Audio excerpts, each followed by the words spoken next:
নমস্কার, সবাই কেমন আছেন? পিকা রসি ঘরে আপনাদের সবাইকে স্বাগত। আজ বানাবো ফুলকপির ডাঁটা চচ্চড়ি।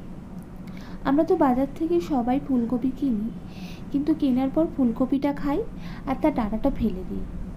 এরপর থেকে কিন্তু আর ডাঁটা ফেলবেন না, সেই ডাঁটা দিয়ে বানিয়ে ফেলুন দুর্দান্ত স্বাদের ফুলকপির ডাঁটা চচ্চড়ি। এটি খেতে যেমন সুন্দর হয়, দেখতেও কিন্তু দুর্দান্ত হয়। চলুন আমরা রান্নাটার দিকে এগোই। ফুলকপি ডাঁটা চচ্চড়ি বানাতে গিয়ে প্রথমে আমি সবজিগুলোকে কেটে নিয়েছি। আমি এখানে কেটে নিয়েছি ডাঁটাগুলো, এরপরে গাজর, আলু, বিনস, কুমড়ো, বেগুন, ধনেপাতা, টমেটো আর কাঁচা লঙ্কা। আপনারা কিন্তু ঠিক এইভাবেই সবজিগুলো কাটবেন, তাহলে এটা খুব সহজে রান্না হয়ে যাবে।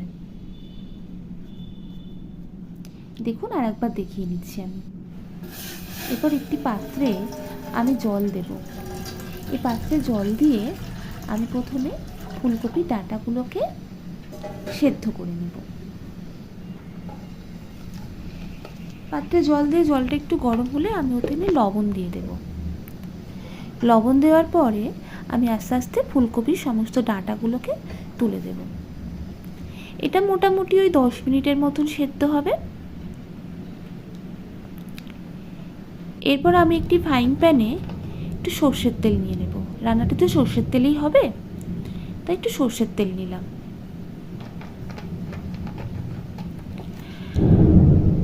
সর্ষের তেলটা মোটামুটি গরম হয়ে গেলে আমি এখানে কিছু বড়ি ভেজে নেব। চচ্চড়িতে বড়ি দিলে কিন্তু চচ্চড়ির স্বাদ দ্বিগুণ হয়ে যায়। আমি বড়িগুলো একটু লাল লাল করেই ভেজে নেব।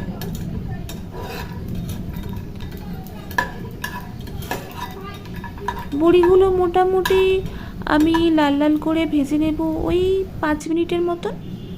দেখুন 5 মিনিট পর কিন্তু আমার বড়িগুলো বেশ লাল লাল হয়ে গেছে। এরপর আমি বড়িগুলো অন্য পাত্রে তুলে নেব।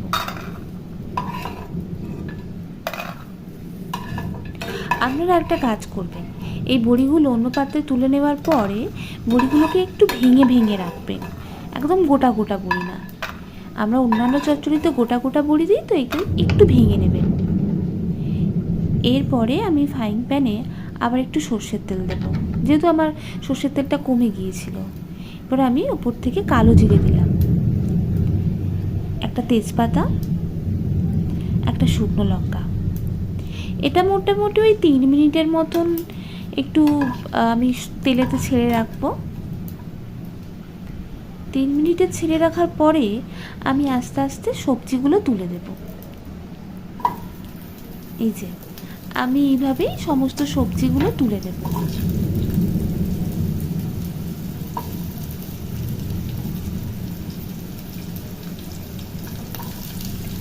কুমড়ো দিলাম, তারপরে দিলাম আলু, গাজর, এরপরে দেব বেগুন, বিনস,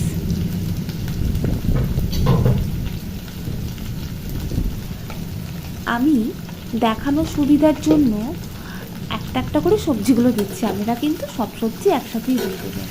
এরপর আমি একটু লবণ দিয়ে একটু তেলেতে ভালো করে সবজিগুলো ভেজে নেব। যেহেতু সবজিগুলো ধীরে ধীরে করে কাটা, সেহেতু সবজিগুলো ভাজতে কিন্তু খুব বেশি সময় লাগবে না। একটু খুন্তির সাহায্যে ভালো করে নেড়ে নেব, যাতে সবজির সবটুকু অংশ তেল পায়।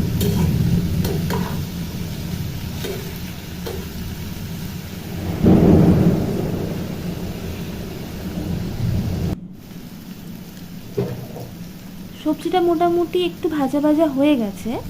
এরপরে আমি ওই সেদ্ধ করে তুলে রাখা ডাঁটাগুলো দিয়ে দেবো। ওই যে কপির ডাঁটাগুলো সেদ্ধ করে রেখেছিলাম, ওইগুলো দিয়ে দিচ্ছি। দেখুন আমি কিন্তু সব ডাঁটাগুলো দিয়ে দিলাম। ডাঁটাগুলো দিয়ে দেওয়ার পরে আমি অন্যান্য জিনিস দিচ্ছি। এই যে কেটে রাখা কাঁচা লঙ্কা, তারপরে দিলাম টমেটো, এরপরে দেব একটু হলুদ গুঁড়ো। আমি কিন্তু রান্নায় এর আগে হলুদ গুঁড়ো ব্যবহার করিনি, এই প্রথম হলুদ গুঁড়ো দিলাম। এরপর আবার খুন্তির সাহায্যে সমস্ত সবজিগুলো ভালো করে মিশিয়ে নেব। দেখুন, আমি কিন্তু জল ব্যবহার করছি না।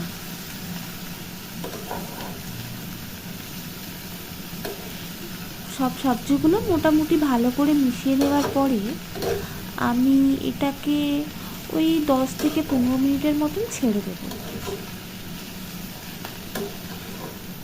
আপনারা কিন্তু প্রয়োজন হলে জল ব্যবহার করতে পারেন। জল ব্যবহার যদি করেনও তাহলে খুব অল্প পরিমাণ জল দেবেন, খুবই অল্প। আমার এক্ষেত্রে জল ব্যবহার করতে লাগছে না, কারণ সবজি থেকেই একটা হালকা জল বেরিয়েছে। এই যে দেখুন, 15 মিনিটের পরে আমার সবজিগুলো বেশ ভাজা ভাজা হয়ে গেছে এবং সেদ্ধও হয়ে গেছে। আপনারা নিশ্চয়ই দেখে বুঝতে পারছেন। এরপরে আমি ওই যে বড়িগুলো ভেজে রেখেছিলাম, এগুলো বড়িগুলো একটু বলেছিলাম না গুঁড়িয়ে নিচ্ছি হাতের সাহায্যে, সেই বড়িগুলো দিয়ে দিলাম। বড়ি দেওয়ার পরে আমি দিলাম সর্ষে বাটা। এখানে মোটামুটি আমি 1 চামচ কালো সর্ষে আর 1/2 চামচ হলুদ সর্ষে বেটে দিয়েছি। চচ্চড়িতে সর্ষে বাটা দিলে তো চচ্চড়ির স্বাদটা ভালো হয়, সেই জন্য আমি সর্ষে বাটা দিলাম। এবং এই সব কিছু দেওয়ার পরে আবার খুন্তির সাহায্যে খুব ভালো করে নাড়িয়ে নিলাম। আপনারা নিশ্চয়ই দেখে বুঝতে পারছেন আমার কিন্তু সমস্ত সবজিগুলো খুব ভালো করে সেদ্ধ হয়ে গেছে। দেখুন, আমি আপনাদেরকে দেখিয়ে দিচ্ছি।